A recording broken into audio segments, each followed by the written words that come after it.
North American LCS, everybody, and joining me at the analyst desk for the second half of the show is Mr. Joshua Lee-Smith.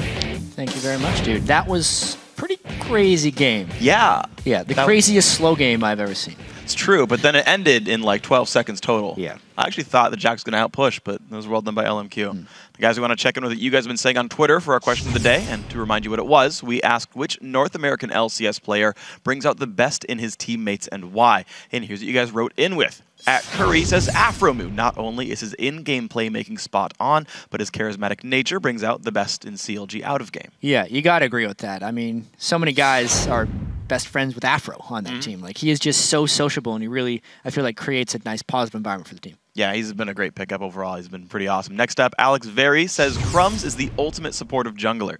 He focuses on vision and lanes to bring out his team's skill. And that's going to be probably a very interesting thing for Dignitas in their games this week, especially when we saw already Amazing bringing out the Sightstone on Elise, more vision control, kind of going back in time when it was kind of the jungler and support's job to do the brunt of the work. Might be coming back. Yeah, we'll see. It's kind of like his style for sure. Next up, Garak 2G says Link being a reliable mid lane threat as well as shot caller gives CLG a solid foundation to build plays around. Got two guys on CLG at this point. I mean, the fact that Link transferred over to Cloud9 and was still just as successful means he's very good at working with pretty much anyone. And CLG's doing pretty well in this one. Next up, at WillTrask1 says High is a really big voice on C9. His shot calling and leadership allows everyone to do their best and be the #1 team. Yeah, even though Bjergsen was the MVP of the spring split, High was right behind him, I feel like, because he brings so much to that Cloud9 team when they're at their best. They are struggling right now. Yeah, we'll see if they can pick it up by the back half of the season. Guys, thank you very much for your responses. Keep them coming. Tweet at LOL Esports. Use that hashtag LCS. But now we're going to send things over to Riv and Kobe for our next match. Thank you very much, Freak. It is time for Dignitas versus Team Curse, and we did make that caster lane swap. Kobe's with me now. The last time these two teams met, Crumbzz was predicting an easy win, but Curse was able to hand dig one of their 2 losses this split, so take it easy. In their last match, they made a couple of key mistakes. First of all, KiWiKiD gave up first blood to Quas. Don't want to do that. Nope. Then Dignitas fell behind early in the lanes with little pressure from Crumbzz, which is not like him. And then, to give you an example, Voyboy was up 41 CS at 10 minutes over Shiphtur.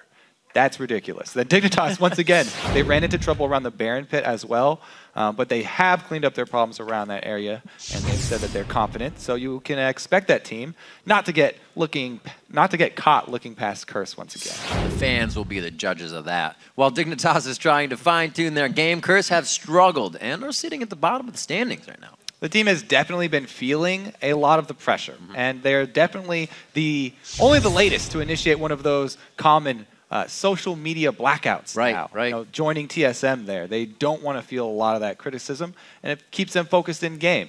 In the preseason, they were playing a great game, in scrims especially. However, starting off this season in the LCS, they've had a rocky start, and it's shaken their confidence. They were looking to get above that forever fourth curse, and it hasn't really worked out for them. So we'll have to see what they can actually really do coming into this one. You wouldn't really know if they could do it or not with all the change-ups, what's been happening. The social media blackouts seem to have worked for some teams, new coaches being brought in, and a lot of people blamed Dig's loss to Curse on overconfidence. But they say their mistake started in Champion Select. The last time we played Curse, we ran a kind of a weird team comp with Nidalee, but a team comp that we didn't practice that much. We made mistakes because we weren't too familiar about how to fight with the team comp. Because that team comp we had to peel back more and let the poke go in. Crumbzz looks for Xpecial. Quas in the front lines does a lot of damage, and a Shiphtur's going to fall. Zion can't do enough now. He's going to get caught out. They trade KiWiKiD down to Xpecial. In our game against Dignitas last game, I think we outfought them in team fights, and they messed up in some of their plays that we're making, and we were able to capitalize on it and then get the objective. So I think if we still win the team fights and get the catches, then we should be able to get the objectives and secure the game. Against Curse, it's mostly about the solo lanes, I think. Quas and Voyboy, they can adapt to like any meta. They play assassins, mages really well, so just have to keep an eye on those two mostly. Last split, our team always did well versus Coast, and I performed pretty well versus Shiphtur. Dig is looking really scary right now. We did give them their first loss of the LCS, so I definitely think that our team can do well versus them, and I think I can definitely do well versus Shiphtur. Well, the pressure's on, and even Curse has gotten behind Voyboy lately to say he's one of the stronger players on the team, and he's really stepping it up. Yeah, him and Cop both. Cop's birthday today, actually. Oh, there you go. See if he throws down the authority. Let's check out the starting lineups. On the blue side, it will be Dignitas. It is Zion Spartan in the top lane, Crumbzz in the jungle, Shiphtur in mid, Imaqtpie 80 carry, and KiWiKiD with a bit of a modified haircut on support. He's looking good. On the red side, it is Curse.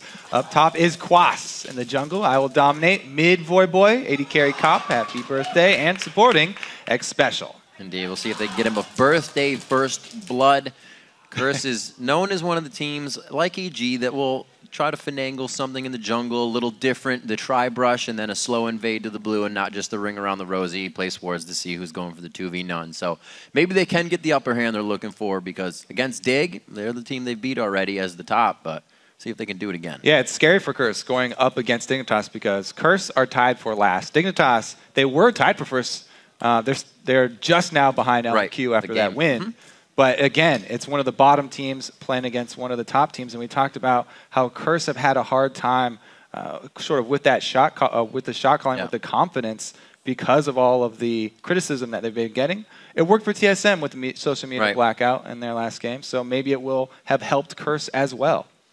We'll see what Curse can bring out this game. We know they were quite aggressive within the last few games. We remember Dominate on Pantheon, but the ults were not as coordinated as Curse would want them to be. So hopefully that doesn't affect their confidence on really getting themselves into fights. Yeah, definitely going to have to work on that coordination, especially with the jungler, with more pressure being put on the junglers nowadays. Jad already talked about the experience over time being taken away. Jungle camps used to increase in experience value over the course of the game, and so you could farm it more effectively in the late game. But now IWillDominate is going to have to be more gank heavy and participate more with the team. It's to encourage more team play and less solo farming. It's something it's been in effect, at least for Curse. That kind of plays into their role. Having St. Vicious on the team when he played in the LCS, he had in the team the hand in the most first bloods that the team would get, and that kind of leads to Dominate as well, with St. Vicious being a coach for a while. On the back end, you kind of get a few of those traits and tips. And Dominate does like to get into the lane quite early, so we'll see if he tries to do that. Dignitas has been working almost kind of seems flawlessly with all of their confidence. But as we kind of say, once they have confidence, it seems like their momentum goes away. When everybody's against them, then they get a ton of momentum and they go on a win streak. So we'll see if they can keep themselves up, even with everybody giving them the thumbs up still. Yeah, they've been very consistent so far for the beginning of this split. And really, talking about Dignitas, Crumbzz said his mentality is when you're going against one of these teams, you should attack the team's strengths rather than the team's weaknesses. So he's looking at attacking the stars of the team so that they can't carry the game by themselves. However, when you look at Curse, all of the lanes, none of them really stand out as huge stars that are going to solo carry this game. Okay. They're all very strong and sort of standard play. So Curse actually may have a good response to Dignitas strategy here, as they're a very balanced team and they can use many different strategies. They just haven't been able to make any of those different strategies work in game yet. Right, and we can see how things change from the patches to what's being played.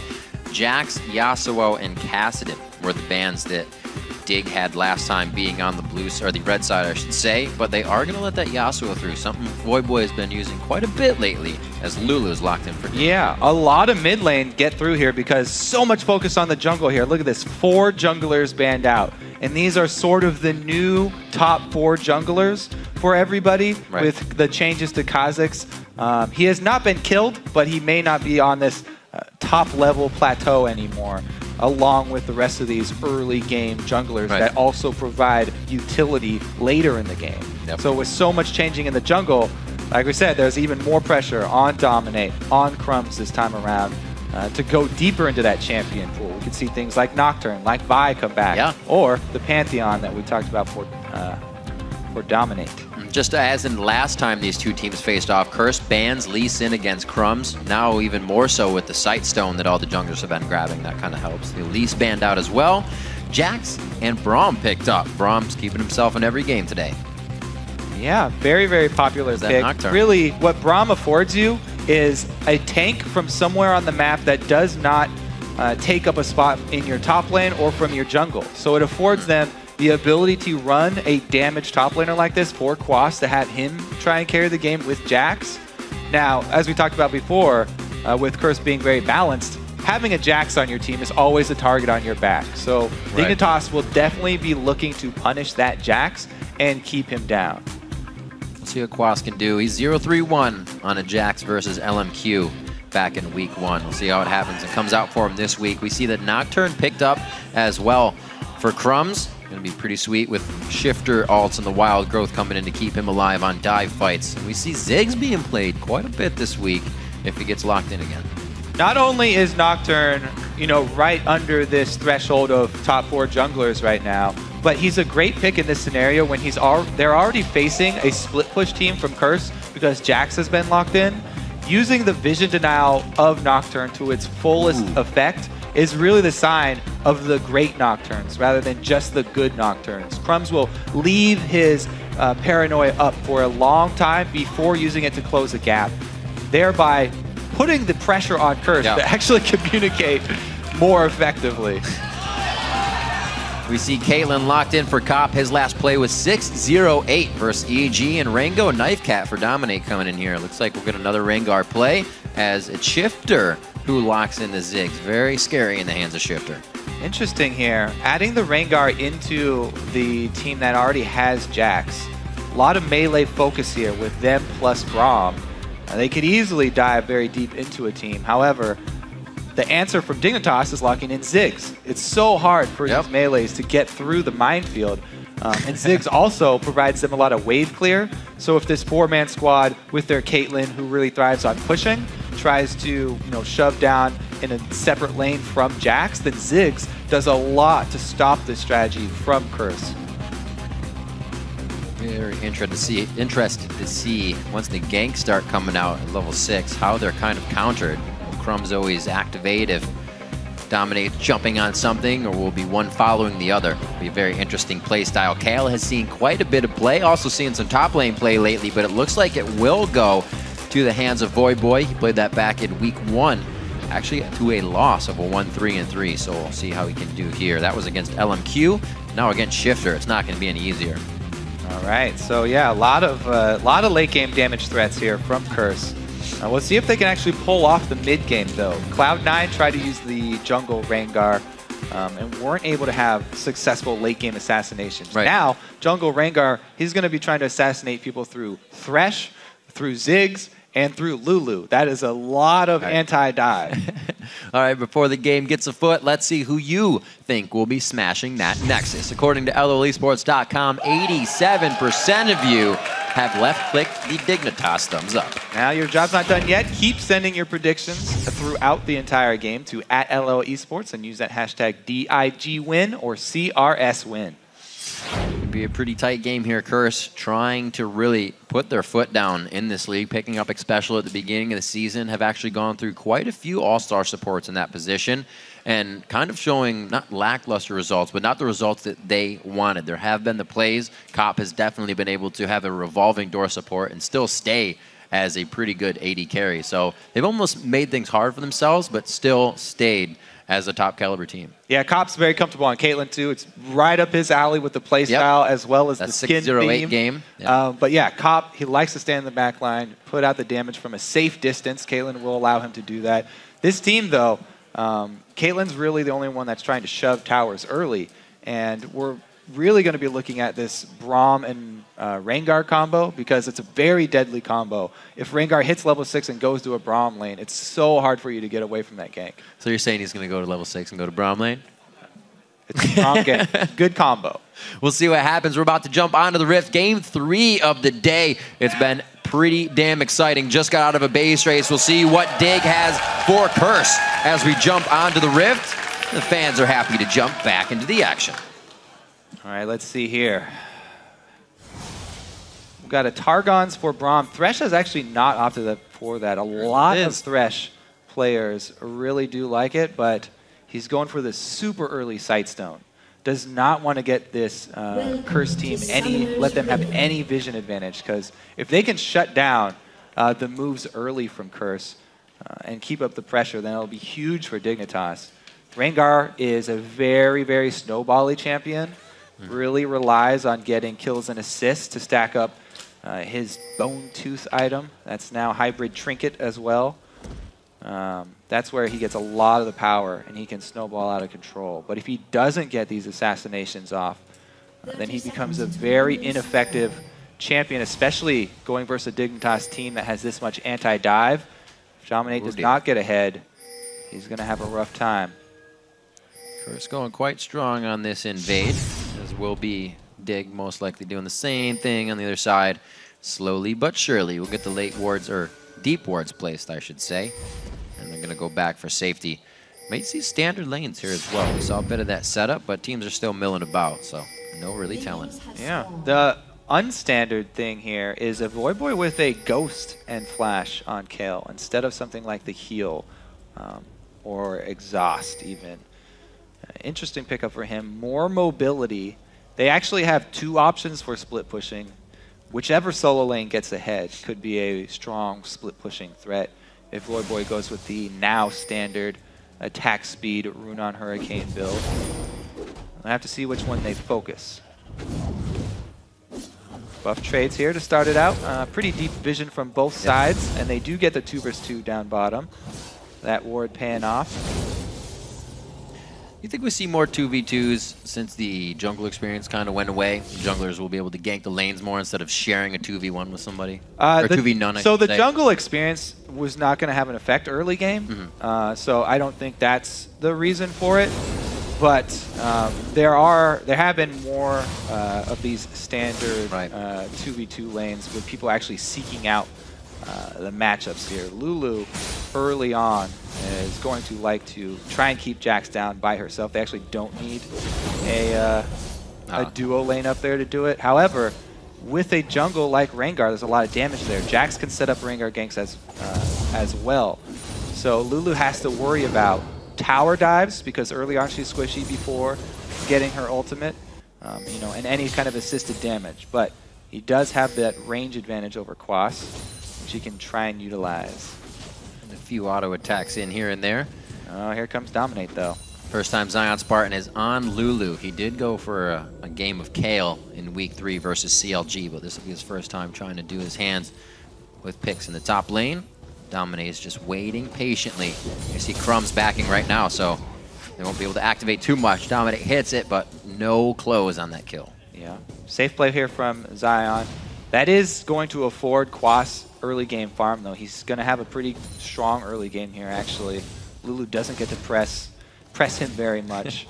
They did burn his flash, so Zion going to have to play even more passively now. That's the setup, though, for the gank that we talked about. Quas, Counter-Strike coming in, Leap Strike to try and get that one going. Again, though, tension from both teams. Crumbzz said he likes to attack the strong points of his enemies, not the weak points, so he goes up to the top lane as well.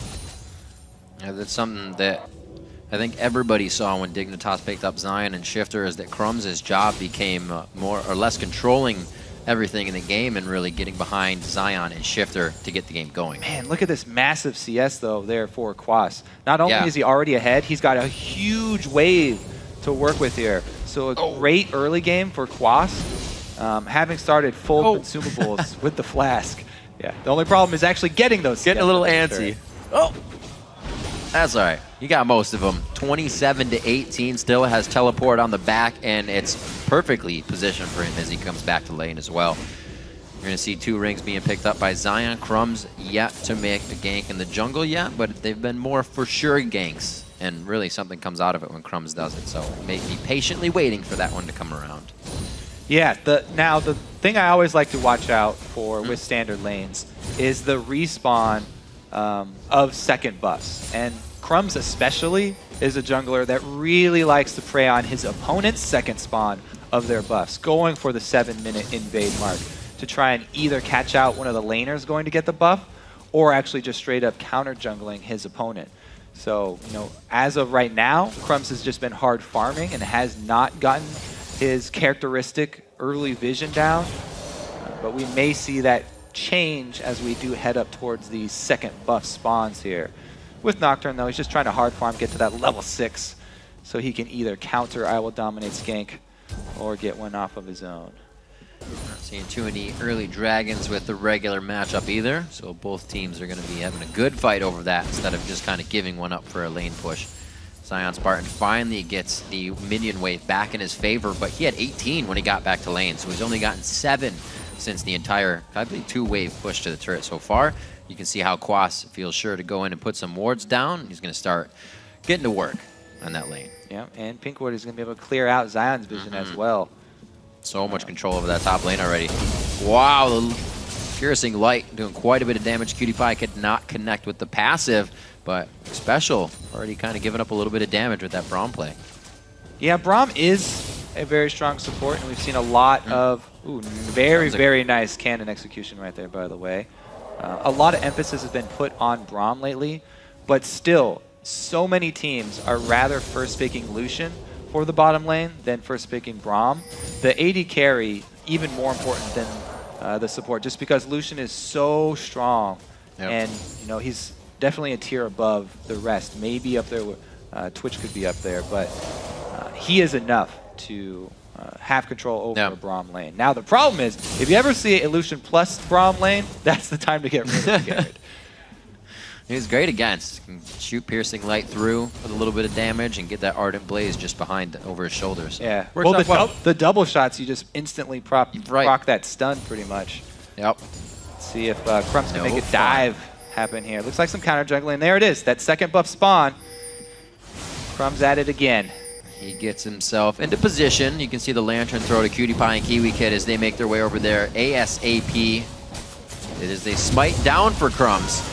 Looks like it's going to go over to Voyboy in the mid lane. Nice tilt over Peacemaker as well. And they thwart that right away. Not only did Dignitas not steal the buff, but they also weren't even able to deny it from Voyboy. So a huge win for Curse right there. And the classic Crumbzz re-invade for second buff does not pan out for them this time. It's going to really help Voyboy out in this matchup versus Shiphtur. Kale's biggest strengths are just shoving a lane really, really quickly.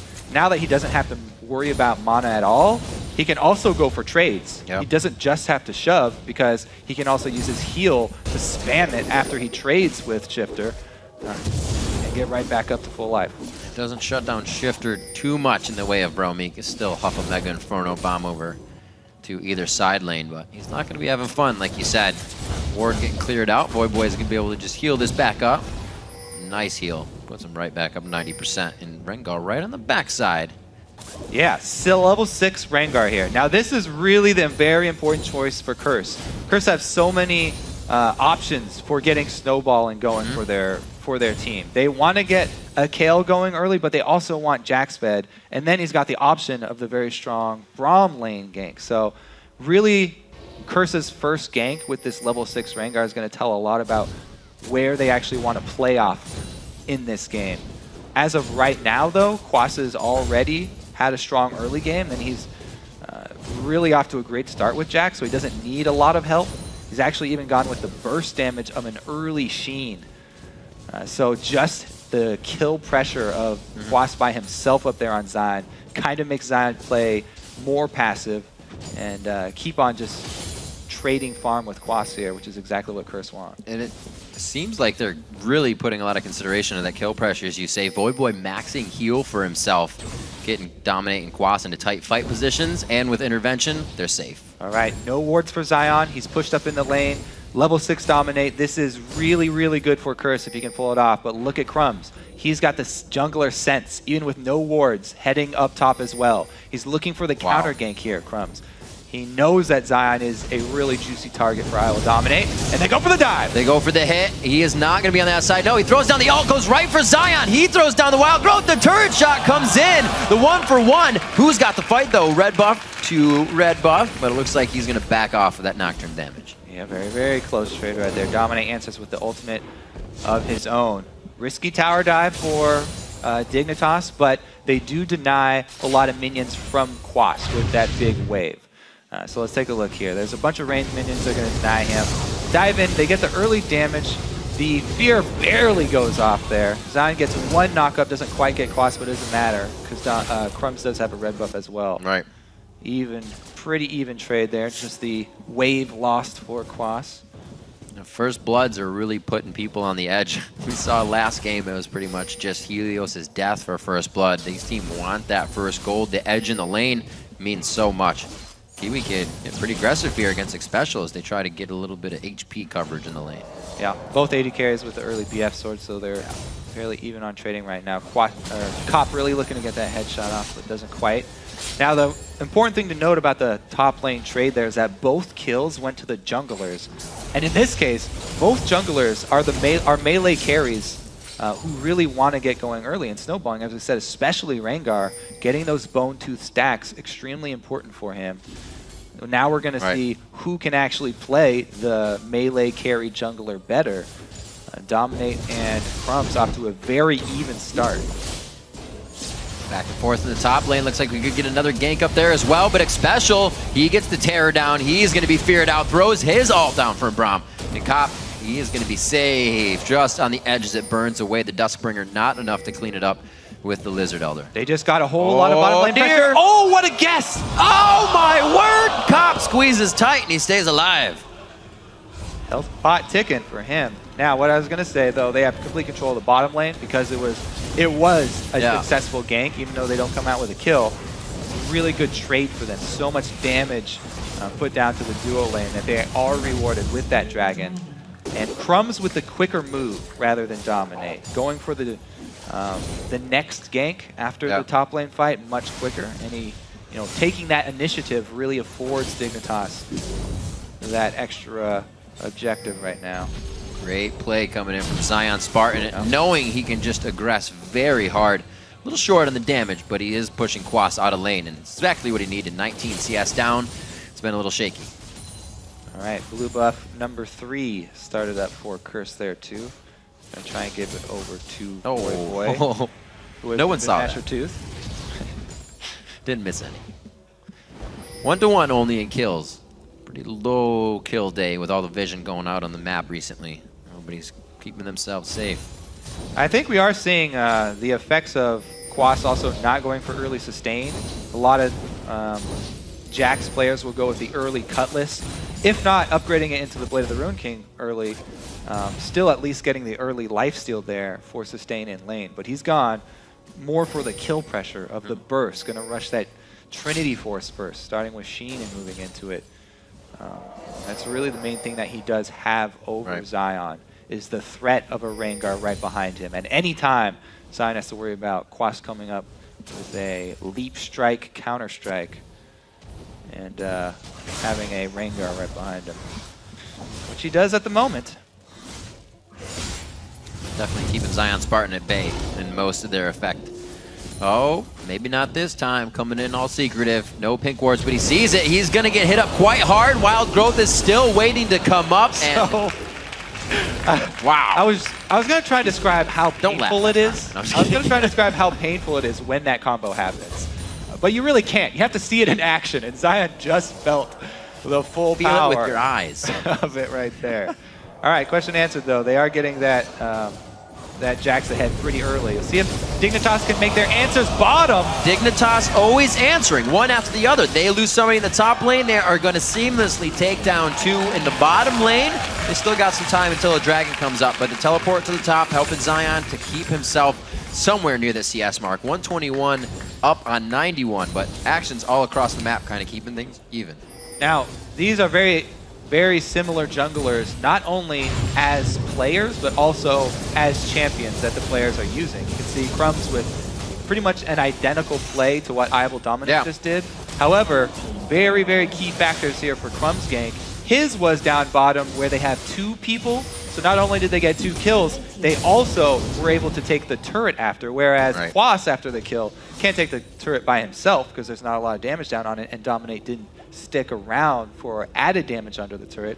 So Dignitas, they got more kills out of their gank. They also got the objective out of their gank. Another pick! To Xpecial, tries to shield himself. It's only going to be a few last shots. Very nice intervention from the backside. The bomb just missing out. Look at everything Dignitas has the chance to use if they aren't going to get a kill. This is very hard for Curse to even approach the turret. Yeah, a lot of long-range follow-up from Dignitas if anybody does get low. Scary, scary situation for Xpecial there. He gets out alive, however, their turret goes down. Spartan realizing he has a neighbor quite close in the brush, but Quas, once he's found out, he realizes he's going to be back to the turret to farm, doesn't want to miss any of that experience. Looks like he'll have actually quite a good time here if he wants to freeze it, but Curse needs some pressure on the map right now. Dignitas is starting to get that stranglehold. What Curse do have going in their favor is solo lane farm. We talked about them having options for carries and late game split push. Yeah. Both of those guys very strong in the farm. You know, early Nash Pursuit there from Voyboy, so he'll probably be working his way into that Runon's Hurricane as the second item. Some people do opt for AP first, though, right? To get the extra damage. Nashers does scale a little bit as well with AP. But yeah, it's going to be so many options there for Curse in the split pushing game. Really what they're going to have to worry about is the rest of the squad that aren't out there by themselves. It's going to be a lot up to Xpecial on Braum for the disengage. Voyboy to speed people up, and really the others to just watch their positioning. Cop is at that point in the game where Caitlyn is kind of sad, really wants a couple more items to be effective. Mid-game, not the greatest of times for him. So really he's going to have to be very careful at this stage, especially since Crumbzz has shown such a propensity to gank him over and over, really targeting Cop. Continuously crushing down, even building a Brutalizer for himself at 3-0 and 0, feeling like he's a bit ahead of the game. Throws that in with a Ruby Crystal, so it's going to be a lot of damage coming from this Nocturne until he builds that armor up. Okay, QtPie, he's safe down here, even with KiWiKiD to walk off a bit to the side. Map control from Dignitas. It could get them into a bad situation here. There's the heal that Voyboy has been leveling up so early, and it may be just enough for them to catch it. He ran the wrong way, though. Dominate was still coming from that side, and Curse shows their ability to catch up as well. Yeah, KiWiKiD trying to get vision down for his team so that thing doesn't happen. However, while he's doing it, does get caught out. Oops. He was able to get the ward down, though, so that frees him up to type Worth in all chat. Fourth blue buff spawn, though. Having KiWiKiD just gone down, you know, Crumbzz, he's edging over there. However, without that support, you really are going to have a difficult time here.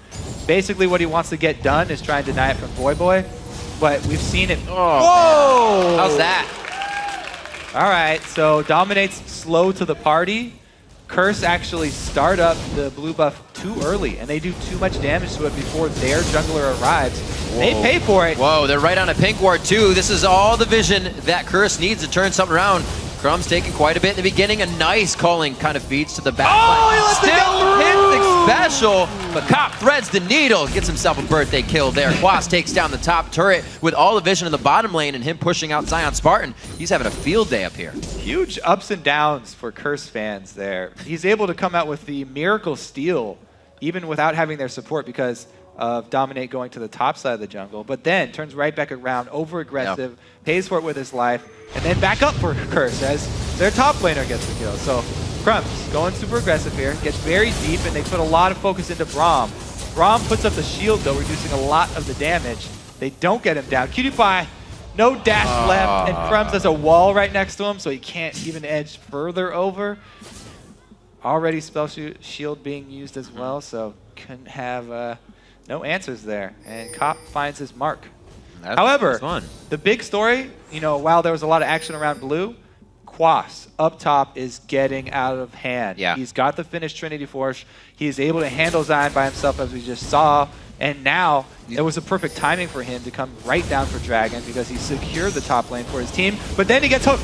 He's going to be able to handle quite a few people if he gets into the fight. There's a few shots right there. We still see Crumbzz trying to make it in and out of the fight, but so low health after the last engage. Everybody's kind of weary. Extremely even game here. Now, taking Dragon for 1 kill is worth it in that exchange.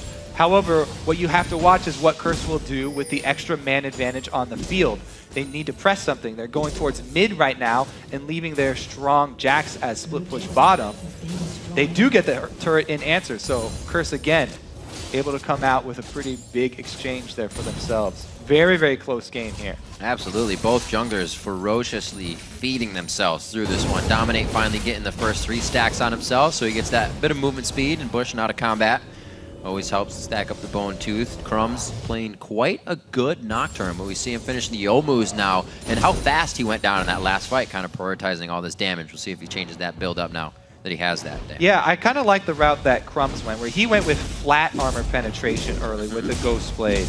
And it adds a lot of burst damage too, because when he jumps in, he can activate that, and it gives you a huge power spike for the duration. Since he's squishy, probably not going to be alive that long anyway.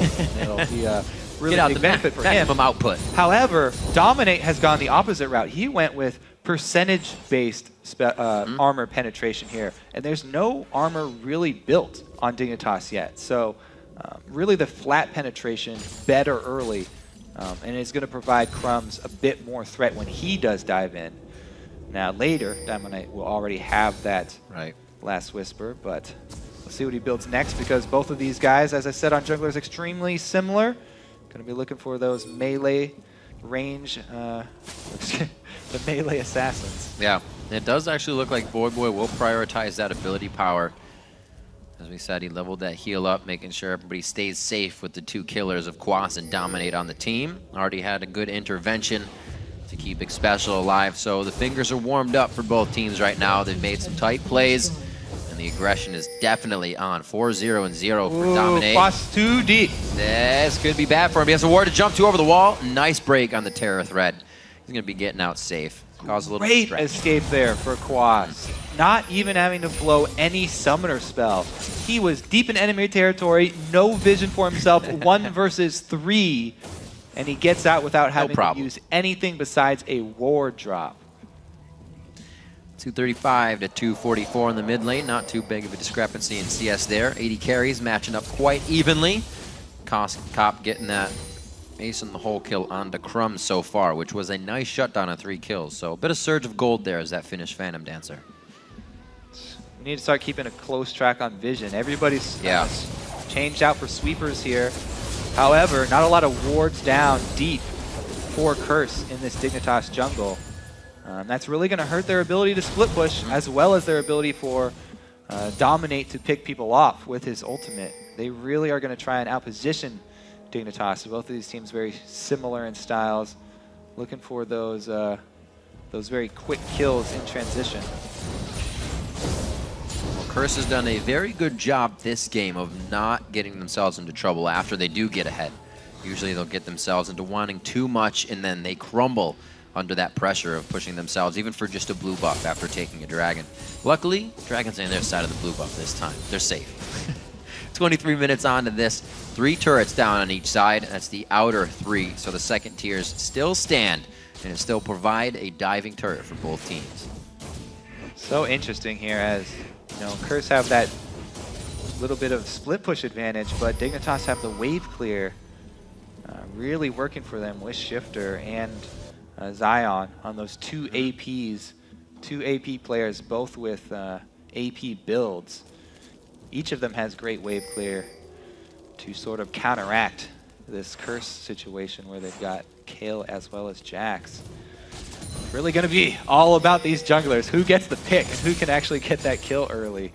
Because both of them are very much all in, and both of them are going to have to deal with defensive ults, either coming from Kale or coming from Lulu, to try and defend their targets. Well, definitely seems like Dignitas is switching things up coming into this season. 2 coaches on their side. It's been a back and forth. Again, KiWiKiD going for the blind ward. Uh-oh. I don't think the coach had that in mind. Good shield coming out. Also getting himself a bit of that summoner heal coming over from PewDiePie. He is throwing himself a Hail Mary right now, but it's not going to work or keep him alive long enough. 40 seconds on the clock there. Dignitas finds the move they want, pressuring Curse into a bad spot. KiWiKiD with the face check bait there. Now Dignitas have a bit better anti-dive, and they're able to keep KiWiKiD alive. Voyboy got himself in a really bad spot, and it does cost them inhibitor. Oh, the goal gets in! Xpecial! Oh, he got himself killed as well! Oh, throws himself in the flame. It's a little too hot for the toes. Goes down quickly. A 3K gold lead in a matter of seconds as Dignitas opens up the map through the middle. You might say that's unexpected, and with how quick it turned around from how slow it was going, but that's what happens when everybody in the game is building damage. Everybody's building damage here. There's so much damage on the field. If someone gets caught out of position for a second, they're dead. Bomb. And even if it's Braum jumping in there with the shield, Dominate doesn't want to take any piece of that culling, and Xpecial goes down. He's like, no thank you. 4 seconds on Dragon. That can be grabbed right after this dance is done. Baron goes down. They're actually quite low. They need to be careful here. But I don't think Curse is going to try to stretch themselves thin either. Dignitas making a big move. 25 minutes in. Question now is, do they get the answer Dragon? If they don't get that consolation prize of the counter to Baron, the Dragon experience and gold that they desperately need, then they're going to be really far behind. They do go for it here. Since Dignitas were a bit slow in their recalls. So at least there's that for Curse. And they will stay competitive. Now, as one-sided as that looked for Dignitas, it was really all about positioning. Yeah. And Curse can easily still come back in this game. It's not out of reach for them just because they got a very commanding teamfight win. And because they already got that inhibitor, yes, it's a great lead, but Curse still definitely have the damage to make a comeback. If they can catch somebody out of position and actually complete a kill on it and not have someone walk into the rest of the team, then they can easily I don't know what you mean. turn the tables around. Still good farm in that top and mid lane. Solo lane's really holding strong. 241 to 178. Dominate gave Quas a really good helping hand in the top lane, and Quas is somebody who can kind of carry that by himself. We've seen them then matching up after the few ganks for Quas to come out on top. Holy as he finishes the Blade of the Rune King now. The AP Rabadon's is final. She finished up by Voyboy. May see more attack speed come in after that portion. But it's all up to really how much they can stop this Dignitas push now to the top lane. Yeah, really. The test is now for the Curse wave clear. Curse's wave clear is a bit more dangerous They're pretty spread than out. that of Dignitas. They're They have not to ready. rely on Caitlyn and Kale, who can clear waves very quickly. Well, they don't want to defend this turret. They're trying to defend inhibitor ones, but they can clear waves very quickly. However, they do have to get fairly close in range. So it's a bit more scary for someone like Voyboy to be up there trying to clear this wave off. They're going to try and buy as much time as possible, but they aren't even comfortable defending 4 vs 5 and having Quas split push. They immediately call him back to base and try and set up that line of traps. And this is quite big as well. We talked about a bit of the armor pen for Crumbzz, but the last Whisper finished up for IWillDominate. No armor to be seen on the side of Curse just yet. It's going to be quite hard for them to really take any of these shots. Yeah, everybody building damage, as we said. There's a little bit of defense now coming in. Some Zanyas in the making. Yeah. For Zion there. He will be looking to stay alive longer so that he can use his ulti on someone else and then rely on the item. However, this turret's taking a beating here, and Crumbzz is actually trying to split push mid, which is very smart since he can use his ulti as a gap closer. Right. We'll see how long he's able to keep it up, though, and deny vision as well. Xpecial's trying to get Lockets of the Iron Solari finished, as well as Face of the Mountain, so he can throw out a little bit more help for the team. Quas doing what he can to stop these super minions that are now flooding into the base. This is going to be what they take. Probably an inhibitor after it as well. Bottom lane is not pushed up for Dig, so this is what they have their eyes on, to stranglehold Curse here and open up the map even more. Throw down the ultimate to deny vision. Do they really even want anything? It's just going to be for the scare. Dig flexes their muscles at the inhibitor turret and gets the inhibitor out of it. What a beautiful combo there from Dig. They make it look so easy. Crumbzz pops his vision denial, and KiWiKiD walks right up, gets a hook right outside of that Fog of War, lands it easily onto Voyboy, killing the key component to Curse here, and Dignitas just make it look so easy. They're walking themselves in, taking a bit of damage from the outside, but it looks like they can mitigate this just enough. Dominate throws the ult on. They know he's up. They know he's alive. But like you said, that key component with the intervention that heals, Voyboy is down.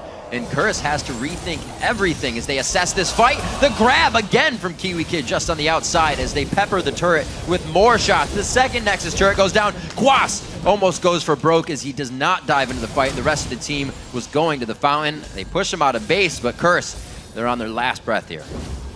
This is the second game in a row where we're seeing a Jax who actually got off to a good start. A Jax who's actually powerful, and the team's not able to even utilize him as a split pusher because the rest of their team, their 4-man squad, cannot hold. you can't just have one person be extremely strong and be the split pusher. The rest of the team has to be able to deal with the Dignitas force and the Dignitas shove, the dive. The wave clear just is not there for Curse. They're not able to support this very strong Jax, who's got almost 100 CS lead over his opponent. Right. You know, and people don't want to fight him 1 versus 1, but they don't have to. Dignitas do not have to opt into that situation. They're going to take the fight that is more advantageous to their team comp.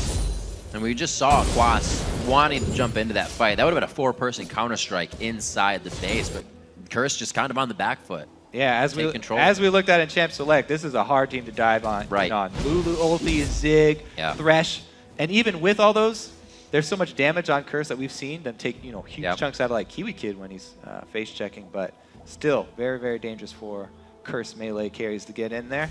Now they're down 2 inhibitors, so it's very easy to dig, 4 dig to swing across the map. Man. Especially the last side. And it gets so much scarier. Just look at that gold increase. The up and the down, and then just the up. Just when Dignitas knew they had a hold. And basically these ups and downs are whenever the jungler is making a move for that team. You know, when it's Crumbzz, full damage Nocturne going in, grabbing some kills and objective for his team. Or it's Dominate going for the assassinations. Crumbzz causing a little chaos on the left side just to draw attention, but that attention means that QtPie gets shots on the turret. They're just causing chaos around the map, and it's enough to get the shots they need to move that much closer to the W on this game. 32 minutes on the clock has just ticked as the final inhibitor turret falls. Eyes on the inhibitor without any contest here. Dominate, he gets pulled right into the box. The intervention is on. That's the perfect way they wanted it, but they wanted it on their terms, and that's not how it's going to happen this time. Dignitas starts to clean up. Yeah, good game, Dignitas right there. Very, very commanding performance. With everybody building damage, it's all about positioning and split-second crowd control. Really, really well played, well executed from Dignitas there. And Team Curse, when you're running with Kale as your defense, it's all about timing. You have to get one of those intervention ultis to block a lot of initial damage. We weren't able to make it happen there. 32 minutes on the game, 10-5 and a 10,000 gold lead as Dig takes down Curse. Fantastically played game. See a little more Nocturne, or I should say a little more Rengar play and Nocturne play, as the junglers have been getting hit a little bit this week. Brahms made his appearance in the games, getting a little bit of change up, and still seeing the top tier teams get their victories. Yeah, I mean, we saw 2 carry junglers here. Right. Neither of them go Feral Flare because it's been nerfed too hard. However, people that were worrying about having to go back to utility jungle, that you don't have to worry any longer. Very much viable still to go damage. It's just that the Lizard Elder is a much better choice than the Feral Flare. Zion Spartan really showing that game that just keeping his head in it. Even though things were getting pretty tough, they focused him over and over again. Yeah, he didn't try and overextend. Right. He knew he was going up against this Jax and Rengar combo that can kill him extremely easily, which did one time. However, he was able to play further back and safer for a large portion of the game, trusted in the strategy that they came into the game with, and they played it out very, very well. A great game coming in for the entire team. Really, they switch up what they used in the last composition. We had Shiphtur on Italy, a Twitch game for QtPie, so they are even just kind of, I'd say what LMQ was. Every team says, oh, we'll only plan for this, but we're seeing more teams kind of have something for every team. They're able to kind of plan ahead, and I think Dignitas, being a top team, has a better chance to do that with so many victories. They're saying, yes, we can kind of rely on this game, not get trapped by one, and make sure we beat somebody like LMQ or TSM. And the plan this game was awesome to watch, just because Crumbzz was like, okay, you're going to go Rengar, I'm going to go Nocturne. We're just going to see who can carry hard, who can get off the more ganks, who can get more damage quickly. And he made the choices where he would win out slightly. His gank would get 2 kills, Dominate would only get 1. They would translate into some turrets. Really well played. Translate into the W. All right, for the inside track on that match, let's send it over to the guys at the analyst desk. Thank you very much, Riv. I want to welcome Dignitas Crumbzz to the desk here. So, yeah, to kind of continue the conversation they were having about the jungle picks there. You guys going for big, heavy fighters, Nocturne and Rengar kind of back in the pool. We've seen Rengar twice now I want to start with that because she's a champion. How do you feel about jungle Rengar right now? I've seen a lot of jungle Rengar lately, especially because they got unbanned from the LCS. Now, I think the champion is something that's very unique because a lot of people say, oh, he's really good. Others say he's really bad. You have to be very practiced on the champion. Like, if we're not good at the champion, you pretty much have to always build him AD first of all, because if you go tank, you're worthless. And to build him AD and pull him off successfully, you have to be almost a master at the champion. So I feel like Dominate played a very good Rengar. All the Rengars we've practiced against have been really bad. And then me playing Rengar, it's so-so. I mean, I'm getting there. I mean, I'm pretty comfortable with him, but not to a great level. And I just think the champion is just like a Nocturne. It's pretty much a different Nocturne. Yeah, I mean, speaking of which, there was a bit of a gank trade you guys had. One time the Rengar ganked the top lane. You got a double kill down at the bottom lane. You actually pull this up on the screen as a clip because Crumbzz kind of walk me through what you were thinking in the game here as the top lane gank happened and then the bottom lane gank, which we'll see right afterwards. I mean, we knew at this point that Rengar Jax is just way stronger in the 2v2 top. And honestly, no matter how far behind Lulu falls, she's still going to be useful. So I just let her do her thing. If she's dying, okay, I mean, at least she's going to have all her CC, while Jax really just needs all that damage. And then I know that Lucian does very well against Rengar, and we blew their summoners previously in another game. Yeah. So at this point, no summoners bot lane on the Caitlyn with a Thresh lane Lucian. Like, this is a free double kill. So their gank ended up not even getting a turret. They just got a kill. And then ours ended up getting a dragon and setting up for a turret. So it's just looking at the big picture as to what is going to get you more objectives. Yeah. It was a really interesting gank to watch as an observer because it was literally you were just trading ganks brute force through the lane and you guys got a much better trade. But something that was interesting about those two junglers is there were 4 jungle bans in that game. Do you kind of want to walk me through the process both teams were going through there? I think they just banned Lee Sin. I'm really comfortable on Lee Sin. And then they banned Jarvan because I think they probably thought Jarvan would be like my main champion. If Evelyn was out, Elise is out, and then Kha'Zix at the rework, right? So he's not that strong as a jungler anymore. He's more of a laner. He's not too strong early game, and evolving his ulti doesn't give you any good abilities that you want from a jungler. So Kha'Zix is kind of falling off as a jungler itself. So there's not really that many top-tier junglers. So perhaps their thought process was obviously, you know, just ban all the junglers, take Rengar, and then, I mean, there is still plenty left. You know, there's still Rengar, Nocturne, Vi. Hell, you could even do a Mumu, Rammus. Who knows? Do you think we're going to see more tank junglers come out, or is it still like go for the 3 if you can and then just kind of fall back if you need to? I mean, I think we'll only see those champions if all the other junglers are out, honestly. Like, you're going to see Elise and Lee Sin and all those, all as much as you can, just because they're so good. If they're banned, you have to adapt and do something else. Okay, so then taking a step back, I know last time you guys played Curse, you lost, and right before you'd said it was going to be an easy match. Was there like some extra effort making sure you didn't make that same mistake again for this game? We were confident going into the game, but we did get a little bit taken back because the game plan didn't unfold starting from the level 1 as to how we thought it would. So we kind of did a little bit of staggering as to decide what we were going to do around the 1 minute and 50 mark when the buff spawned. So aside from that, though, we didn't really expect to have a standard lane. So it just ended up that on the fly, they decided to just go to camp top, we camp bottom, and that's how the game turned out. Do you want to talk a little bit more in depth about the thing that threw you off at 1 minute 50 seconds in this game? Well, usually right now what you see with lane swaps is people pretty much invade the side that the opponents are invading, right? So what happened was they chose to back their bot lane recall. They wanted standard lanes, so they just recalled. We're like, oh, okay, they want standard lane, so I guess that threw us off.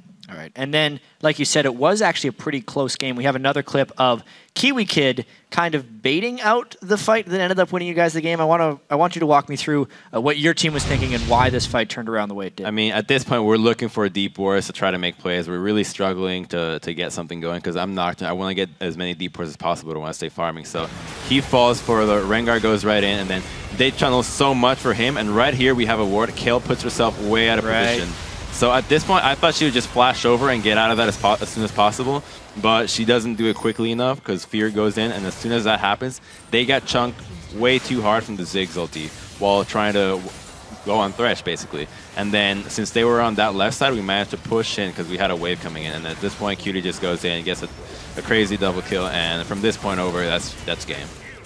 Yeah, it was just this crazy series of almost unfortunate events for Curse because it had seemed like a very close game up until that point, as Imaqtpie gets a little crazy down at the end there. Is that kind of a confidence thing for you guys that you're able to turn such a huge advantage off of just a single catch, or is that something you guys would have always done? I mean, not really. You know, you just have to see the situation. It just so happened to be that there's a wave right there. They zoned themselves off from the wave, and we got a pick, and we have the good ability to poke them off a turret because they have very weak wave clear. If Kale's dead, it's just Caitlyn Q to clear wave. That's barely anything. So we'll be able to take a turret off. And honestly, that engage right there is reminiscent of the one that I did in their blue side. When they focused on Thresh, I went in on the Braum and ended up dying for it. So since mine was earlier, I just ended up dying and we didn't get blue buff, but theirs was much later and when we were grouped already and we were able to take much more off that. That worked really well. And you guys went for Baron, and actually I want to kind of ask you about it was a really brief Baron fight, but basically it seemed like you guys pulled off the exact correct members. You had KiWiKiD like flay back the Rengar to block the steal attempt. Like, how is the coordination when you're like, okay, they're coming down to try to steal? Like, does everyone know their individual job? Does someone call out like, you peel, you guys deal damage? Because that was really flawless. Yeah, I mean, everyone knows what they have to do, right? If you're Thresh, you're not going to be hitting Baron for damage. So everyone knows their job. I mean, at that point, we were doing Baron, and then I was like, okay, you need to zone off Rengar. Does he have flash? And then QE's like, don't worry, man, I got this. I'm a god at this. Like, okay. So they just zoned them off, and then we just got a free Baron. Okay. Yeah, another successful Baron. And final question, actually, for you, Crumbzz. You guys have Cloud9 tomorrow, which in the past has been the juggernaut of the North American LCS, but now are sitting at 5-4. Does that change your approach to that game? How do you think Cloud9 is going to be doing? I mean, you can't take Cloud9 lightly, obviously, but they've been looking pretty shaky, especially with the game they had today against TSM. That's a game that honestly looked like Cloud9 not only outdrafted them, but they should have won that game, and they ended up doing a couple of throws here and there. But I think obviously they always turn up to play every time. They do really well, so we won't take them lightly. But I think it should be a good game for us. I think we're gonna win. All right. All right, well, good luck to you. You guys have held on to first place so far. That's awesome. Nice to see you guys doing well, and we'll see you again tomorrow. We got to take a quick break before we get to our next game, which is CLG versus Complexity. We'll be right back after this.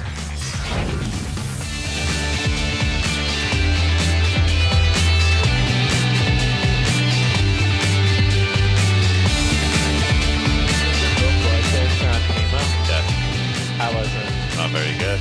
Okay. I'm glad we got that conversation out of the way. A really juicy target for IWillDominate, and they go for the dive. They go for the hit. He is not going to be on that side. No, he throws down the ult, goes right for Zion. He throws down the wild growth. The turret shot comes in. That jacks ahead pretty early. See if Dignitas can make their answers bottom. Dignitas always answering one after the other. They lose somebody in the top lane. They are going to seamlessly take down two in the bottom lane. It does cost an inhibitor. Oh, the Whoa! Gets in. Xpecial. Oh, he got himself killed as well. All right, we should be good. Nice. Done. I'm on Braum. Kill. Woo, baby! I'm out. There we go. We had